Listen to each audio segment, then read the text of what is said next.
This is Amanda from the 36 LD Democrats. We're interviewing Erika Evans for Seattle City Attorney. Erika, over to you to introduce yourself. Hi, Erika Evans, and I'm really excited to be running for Seattle City Attorney. And I think one of the big things that's my why is just my commitment to public service. I've only worked in public service as a lawyer for close to 9 years.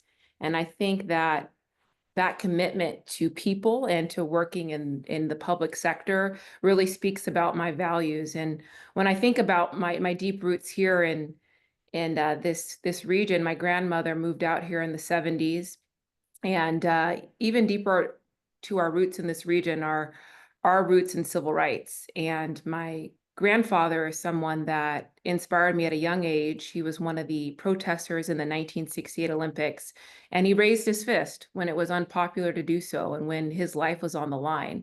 And those are values that have been instilled in me as a young girl of always standing up and fighting back and serving others. And so that's why I've gone on to be a lawyer and only worked in public service from working as a city prosecutor for the city attorney's office, the same office that I'm running for. I understood and learned how justice is not just about punishment, but it's about balancing accountability with compassion.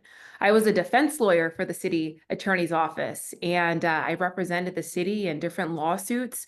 Some of the cases reflected the same things that my family faced in civil rights. I was a pro tem judge where I served and saw what justice looks like from the bench. And most recently, I served as an assistant United States attorney, where I was responsible for prosecuting hate crimes in our district, civil rights violations, and also violent crimes, gun and drug trafficking, keeping our streets safe. And I know that all these experiences in the public sector are directly relevant to this role. And I also know that my commitment to community and serving in various roles to empower others that are coming after us are things that I care about. And I think it speaks to my values. Great, thank you. Our first question will be asked by Anita. I just got a, Sorry. oh, did you send a message, Amanda, to me? I'm sorry. Yeah, I'm posting the text of the question in the chat, so you can ignore that and just listen to the question if you like, or read it. We would like to know more of your why and understand what experiences you bring to this role and how this will inform how you will govern. Absolutely.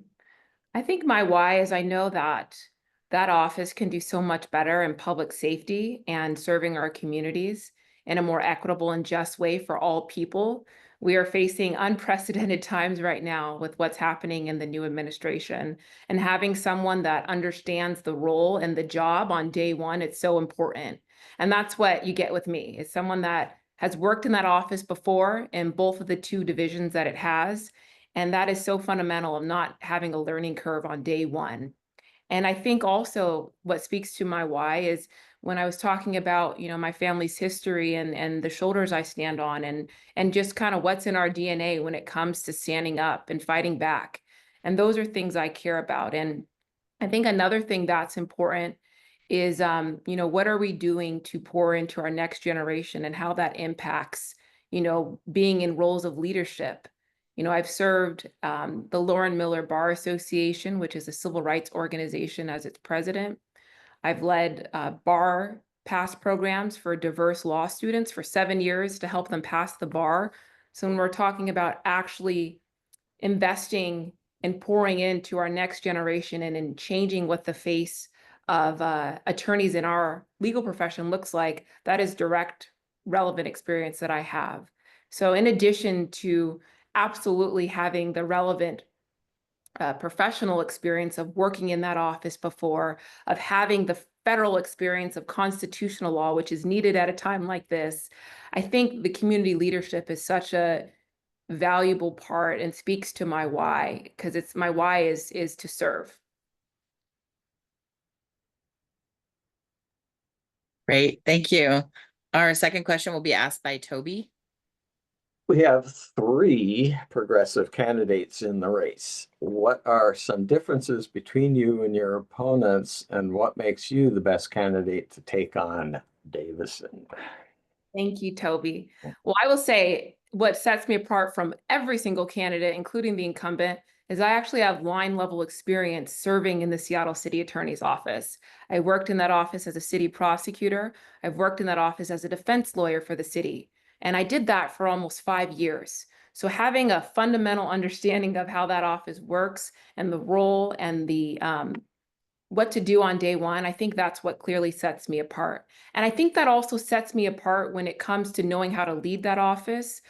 The current incumbent who I'm challenging, that it's been in the role, she definitely ran on a law and order policy, but yet the cases that are affecting public safety in our city, such as domestic violence and DUIs, those are taking longer under her leadership than they did before she was in office.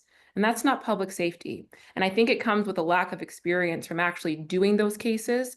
You know, domestic violence cases is work I've done all the way up to a federal level. And having that experience is so important when you're leading others, you know, in that role. And also on the civil side, I worked in civil litigation, complex civil litigation, for almost 4 years for the city attorney's office, something that no other candidate has done. So I think what sets me apart, Toby, is the actual experience I have in that office, serving in that office, plus the experience I bring at the federal level with constitutional law that's so important right now when it comes to standing up and fighting back of the current administration. And I also think my leadership in the community is something that is different than everyone else. You know, I talked about leading a civil rights organization. I also currently lead the Washington State Leadership Institute, which is all about accelerating young attorneys to be leaders in our state. And these are things that I'm not paid for. These are things that I do in my free time because I care about community, and that's how we do better when we have more of us. And when we're investing in our youth, that makes our community safer. Thank you. Our third question will be asked by Alex. What do you think the city attorney's office is doing well, and what do you think needs to be improved? And what are key reform or changes that you would bring to the office in order to improve its mission? Yeah, the first thing that comes to mind is it was good that she hopped on with the Sanctuary City lawsuit with San Francisco, but so that's a good thing, but it was definitely delayed. And it came after a lot of pressure. So that was unfortunate to see. One thing that I would absolutely bring back is something that the incumbent took away, which is a community court.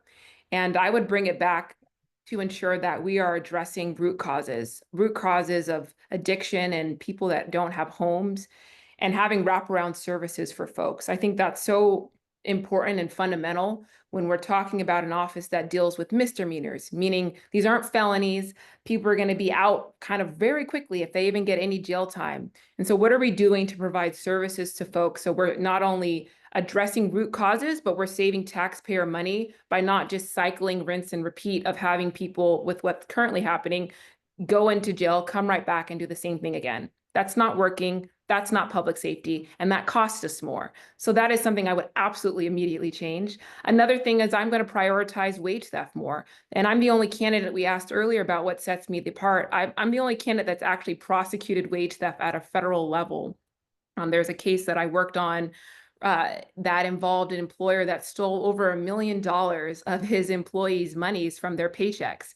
And this employer literally used that money to buy horses and Porsches with those stolen funds.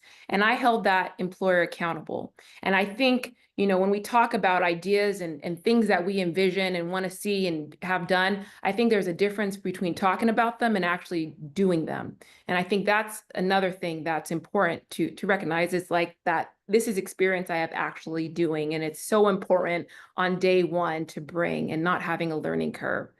Thank you for the question. Thank you. And Alex will ask again our fourth question.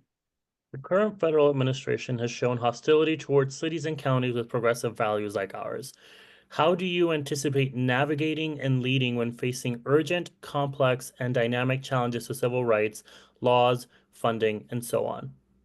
Absolutely. And we just saw even today with what the proposal from Trump is trying to do, and that's completely affecting, going to have devastating effects on our city and our communities, our vulnerable communities that need it.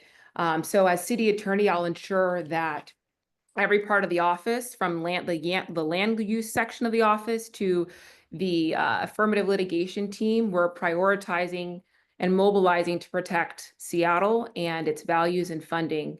And I think, another mechanism is absolutely understanding the scope of which that can be done when it affects the city of Seattle, and using my expertise actually working at a constitutional level as a defense lawyer for the city, knowing those mechanisms, those are ways to fight back, having the knowledge and skill sets to do that in that role. And so it's coming, the answer is it's fighting back. It's fighting back when it affects our environment. It's fighting back when it affects, our reproductive. It's fighting back when it affects our environmental, social, economic justice.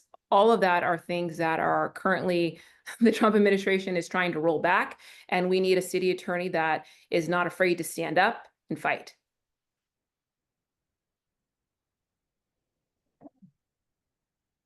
Great, thank you. We now have a chance for, that's our 4 prepared questions. We now have a chance for folks to raise their hands in Zoom and ask any follow-up questions, and you'll have a minute to answer each of these. So I'll wait for any questions from folks in the room. All right, we got Toby up first. Go ahead, Toby.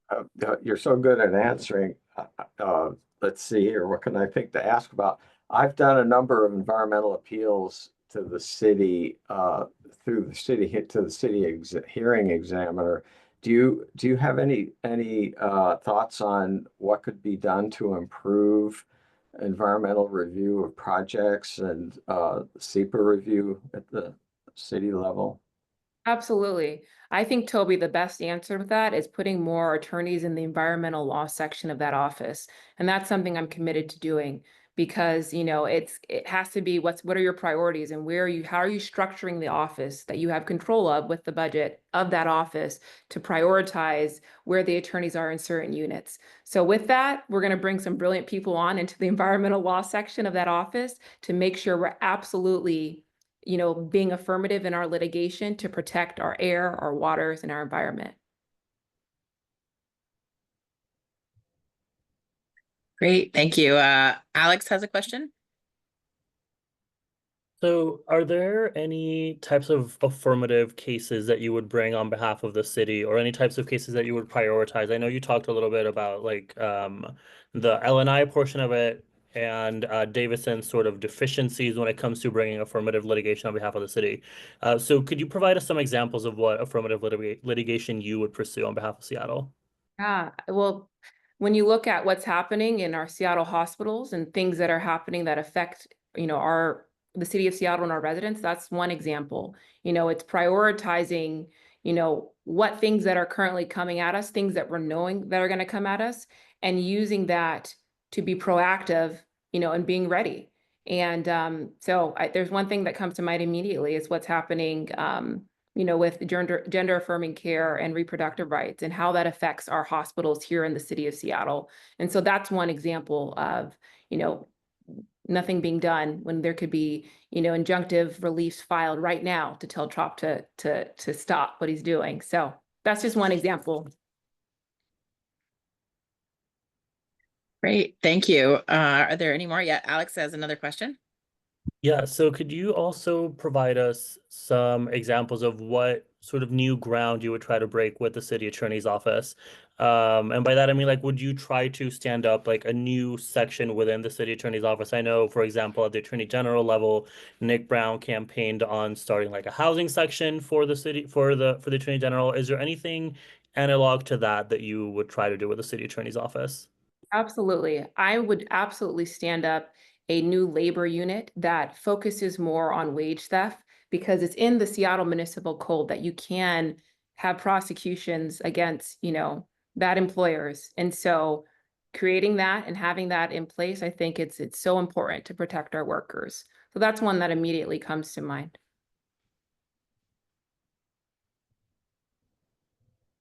Great, thank you. Looks like we have a question from Tyler. Thank you, Erica. I'm wondering if you could share with us a little bit of some granularity around how we are reimagining community safety, public safety. I know that my perspective as a resident in Seattle has been that we've had a lot of talk on public safety, and I'm not sure what the results have been. And so I'd love to have a little bit more of your thinking and if you were kind of, visioning in this area. Thank you.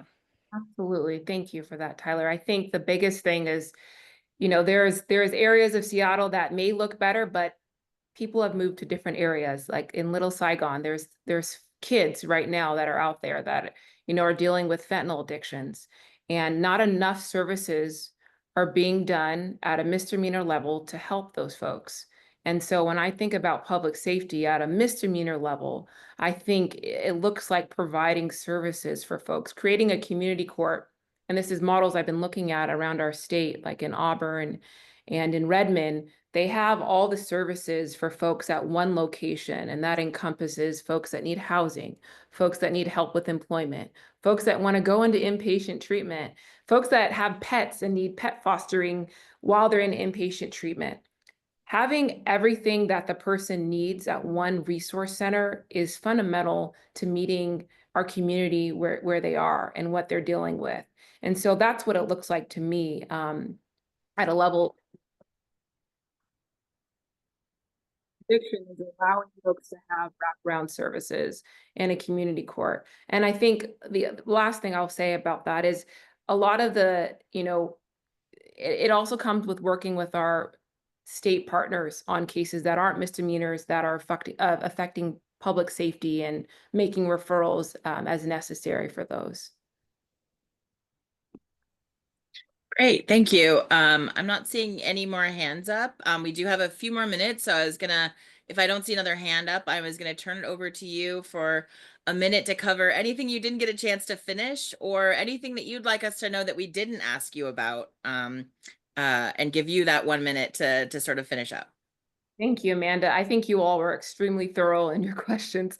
I think that the only thing I'll leave you with is what we're facing right now in our legal system and in our country is unprecedented. And what that means is that we have to have leaders that are not afraid to stand up and to fight back. And what comes with that is having the actual experience and skill sets to do so. And so what that looks like is knowing that office, and that's what I bring. It's having experience at a federal level, which is so needed right now to fight back against Trump, and also actually having someone that's been in community and been a part of initiatives to protect our immigrants, to protect our next generation, and investing and pouring into them. So I think all of those things are so needed and fundamental at a time such as this. Thank you so much. Thank you very much. That concludes our endorsement interview. So I'll go ahead and stop the recording.